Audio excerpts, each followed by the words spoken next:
ಈಗ ರಾಜ್ಯದ ಸಂಕ್ಷಿಪ್ತ ಸುದ್ದಿಯ ಕ್ವಿಕ್ ರೌಂಡ್ ಅಪ್.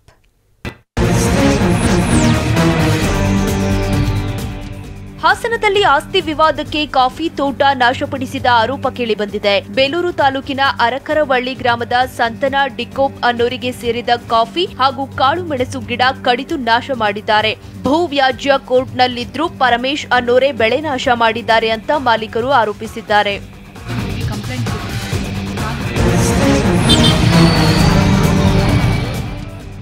ಬೆಳಗಾವಿ ಜಿಲ್ಲೆ ಗೋಕಾಕ್ ನಗರದಲ್ಲೂ ಗ್ಯಾಸ್ ಸಿಲಿಂಡರ್ ಸಂಪರ್ಕ ಕಡಿತದ ಸುಳ್ಳು ಸುದ್ದಿ ಹರಿದಾಡಿತ್ತು. ಇದರಿಂದಾಗಿ ಎಚ್ಪಿ ಗ್ಯಾಸ್ ಏಜೆನ್ಸಿ ಕಚೇರಿ ಎದುರು ಜನ ಕ್ಯೂ ನಿಂತಿದ್ರು.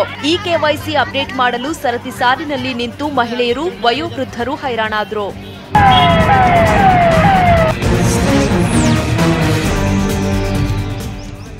ಸರ್ಕಾರಿ ಜಾಗದಲ್ಲಿದ್ದ ಲಕ್ಷಾಂತರ ರೂಪಾಯಿ ಮೌಲ್ಯದ ಮರಗಳನ್ನ ಕಡಿಯಲಾಗಿದೆ. ಮಂಡ್ಯ ತಾಲೂಕಿನ ಎಚ್ ಮಲ್ಲಿಕೆರೆ ಬಳಿ ಘಟನೆ ನಡೆದಿದೆ. ರೇಷ್ಮೆ ಇಲಾಖೆಗೆ ಸೇರಿದ್ದ ಜಾಗದಲ್ಲಿದ್ದ 19ಕ್ಕೂ ಹೆಚ್ಚು ಮರಗಳನ್ನ ಕಡಿದು ಸಾಗಿಸಿರುವ ಆರೋಪ ಗ್ರಾಮ ಪಂಚಾಯತ್ ಅಧ್ಯಕ್ಷ ರಮೇಶ್ ವಿರುದ್ಧ ಕೇಳಿಬಂದಿದೆ.